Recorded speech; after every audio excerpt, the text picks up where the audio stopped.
Hey everybody, Diamond Grandma here. I thought I'd get on here and do another little whipping chat. Y'all talked about how much y'all enjoyed it the other day. So I'm going to do a little whipping chat for y'all. And I'm working on one that I got from Craft Art Club. It's called Independence Day. And I don't like a whole lot on it. But anyway, I thought I'd get on here and do a little whipping chat and talk to y'all why I did a little bit of it. I know I had told in the other whipping chat, I had introduced y'all and told y'all a few things about myself and everything. And I had told y'all that my two grandkids, my little granddaughter has learning disabilities. She's 8. And then my grandson's got autism and he is 3. Will be 4 in May. And he is learning sign language. So we're learning sign language too, and he is doing real good. He is so smart. It just amazes me how smart kids are that have autism.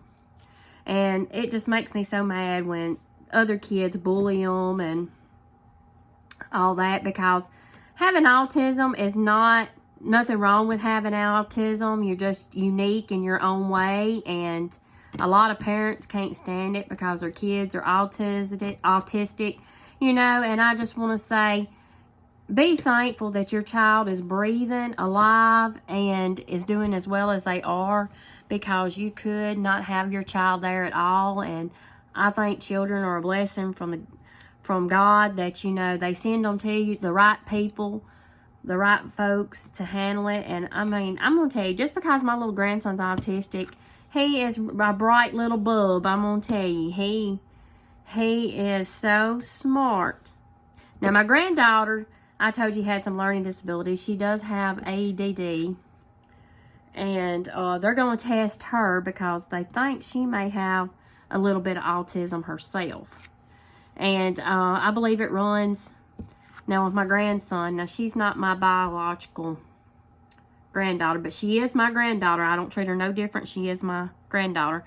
But she gets that from her daddy's side of the family. But now on my side of the family, I have a first cousin that has 3 kids that are autistic.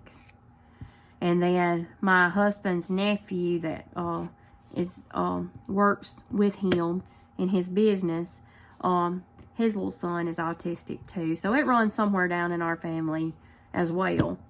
But he is just so smart. My granddaughter, she talks 90 to nothing. She is just a little girl. She is a mess. But anyway, she has learned a lot of sign language. Of course, we've all tried to learn sign language because we have to know it on kind of Bo talking to us, you know. And he can say Papa. He can say some things. He calls his sister Sissy, and he can say that. It's not real plain, but you can tell what it is. But now he knows how to say Papa, and he sign languages Grandma, because he can't say it.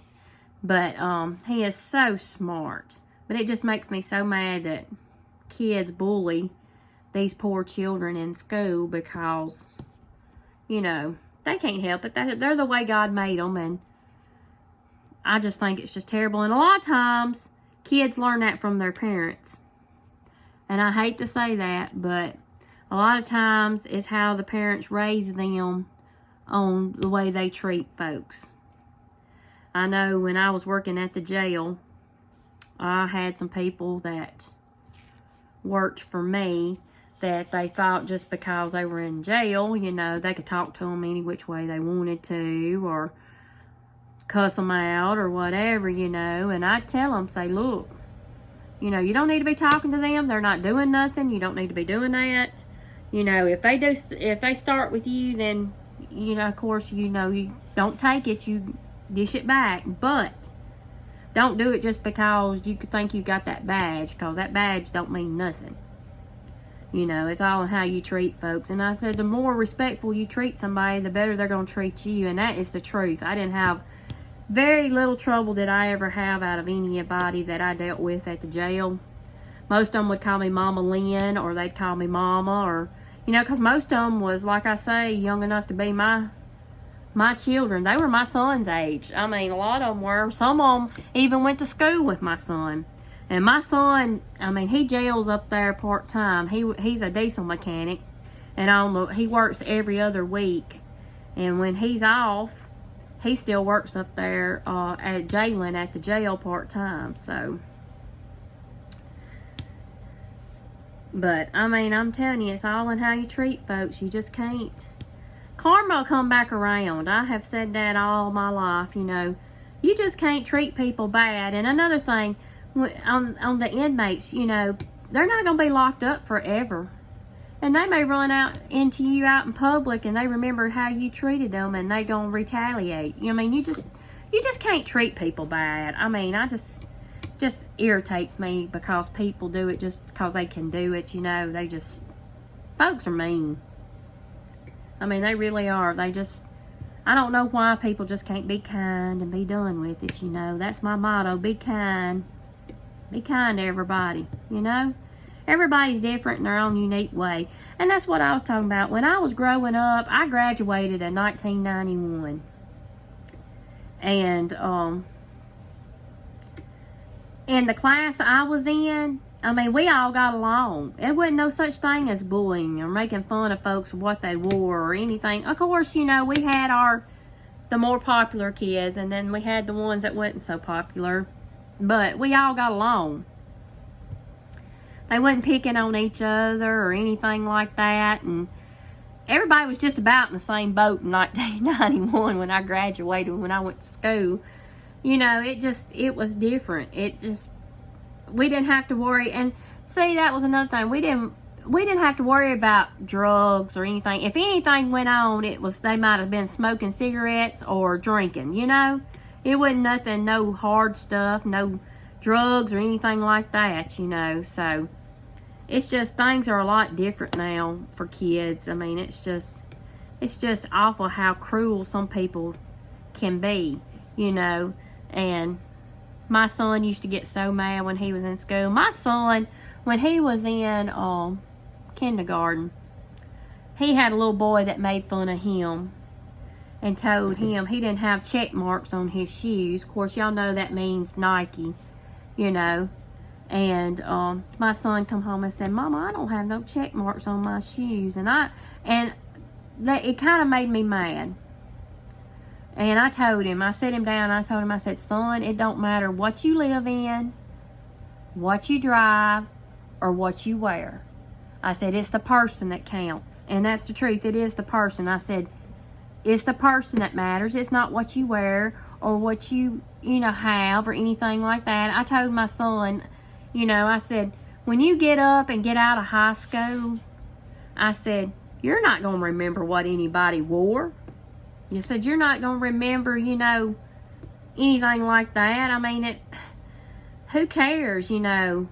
Of course, I know some parents, they stress them all have to wear name brand junk and all that stuff. And, of course, I didn't have but one child. I had one child and one child only. And he is a country boy. He wore boots, jeans, and t-shirts. He played football. But anyway, he was always in school. They picked on him up till he got up to about 6th grade. When he hit 6th grade, 7th grade, then nobody messed with him because he was 6 foot tall and 200-something pounds. I mean, he was a big boy. Played football, big boy, and they didn't mess with him. They didn't even say nothing about what he wore, nothing. And my son, he wore t-shirts. The t-shirts didn't matter to him. Now, his blue jeans, he wanted a certain kind of blue jeans. And y'all gonna laugh when I tell y'all this. Because most kids in high school, they got to have, you know, name brand, $50 pair of jeans or higher, $100 pair of jeans or whatever. My son wanted the $10 Faded Glory Relaxed Fit jeans from Walmart, and he would not wear no other kind. I even bought a pair of Wranglers. I bought a pair of Levi's. I bought different ones because I told him, I said, well, now, Rodney, you can try them, you know. I know you like the Walmart brand, but you can try them and see. Because we didn't have but one kid. We could afford, you know, the better jeans if, you know, he wanted them. You know, I didn't make him. I told him, I said, you can wear what you want to because I don't care just as long as you're decent when you go to school, you know. But he hated them. He would not wear them. And that's all he wears. That's all he wore was the Walmart jeans. Now he's a little bit bigger than he was in high school. He still shops at Walmart, but he wears the Wrangler jeans this time. He likes them. So, but they're still, you know, affordable at Walmart too. But he wouldn't wear but the $10 Walmart shoes. And of course, we did buy him good boots because we wouldn't have to buy a pair of boots but once a year, you know. Because that's what he wore was boots. He had a pair of tennis shoes he would wear to football, but he didn't care about what kind they were or nothing like that. So, because when they was on the field, they'd wear their football shoes. They just only wear the regular tennis shoes when they were weightlifting and stuff. But he used to weightlift in high school too. He was on the weightlifting team. He was a big boy. I know when he was little, he has always been big for his age. But now when he was younger, I don't know, about probably 4th, 5th, 6th grade or whatever, he took karate, Jiu-Jitsu or whatever. He took karate, and we went to a lot of the state championships that they would have, the karate tournaments and all of that. And we used to have to take his birth certificate to prove that he was the age he was, because they would not believe that he was his age. And we didn't have to, I mean, you fill out a form and you're good for all the competitions, you know, and everything. But the first one we went to, they tried to argue with us. And anyway, and it just so happened I had done that kids identification program, you know, where it shows their car. It's a little card that if they ever get lost or something, I know that y'all have seen that, where you can get their fingerprints, DNA, and they give you a little identification card and all that done. Just so happened I had my purse with me, and I had that identification card in my purse, or they weren't going to let him compete. They weren't going to let him, they were going to try to put him in a bigger class than what he was supposed to be in. And then from then on, I just stuck his birth certificate in my purse and took it with me and we had problems with it again. We did. We had problems with it several other times too. But he won several trophies. I think he got 2nd place in state one year, but he won several first place trophies and stuff. So he was a pretty good sized boy. And his son, Bo, is going to be just like him. He is thick and chunky like he was when he was little. He's not fat, he's just thick and chunky. It's like toting a sack of potatoes. He weighs a ton when you pick him up. So, but the only problem we've having with Bo is he has to have his pacifier. His passy. The doctor said not to take it away from him, because he has kind of like a gagging reflex, which that's part of the autism thing, sensory part of the autism thing. And my daughter-in-law is going to order him one of them. I know y'all have seen them, the teething bracelets or whatever, that's supposed to kind of take the place of a pacifier or whatever. So she's gonna try to get him a couple of them so he'll have them, because he likes that pacifier. I mean, I think it's like his security blanket kind of too, you know. But he has meltdowns. I don't know if any of y'all's kids do or not, but he has meltdowns. He don't like to be in a Walmart for very long, or she can't take him when she goes gets groceries, because he just falls all to pieces. And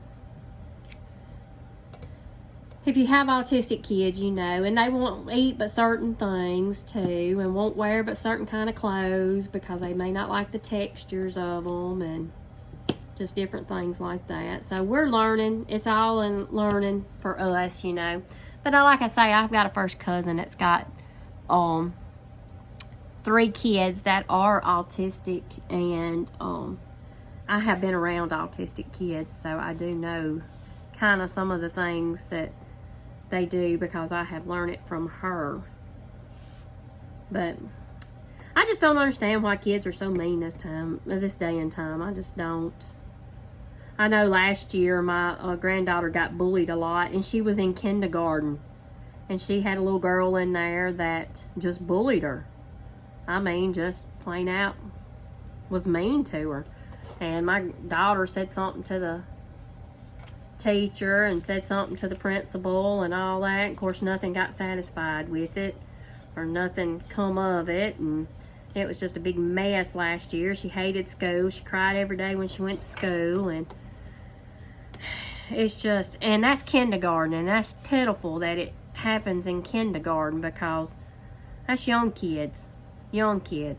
And you know they have to get some of that from their parents. I mean, they have to, because they have to learn it from somewhere, you know. And this little girl that was bullying her didn't have a sister or brother or nothing, so it was just her, you know. So I'm sure she was spoiled too. But now that's one thing I can say. Now, I had one child, and I would make him share with me. When I started teaching him how to share, I would always make him share with me. I couldn't tell him. I told him you can't have it all, and we didn't hand him everything he wanted either.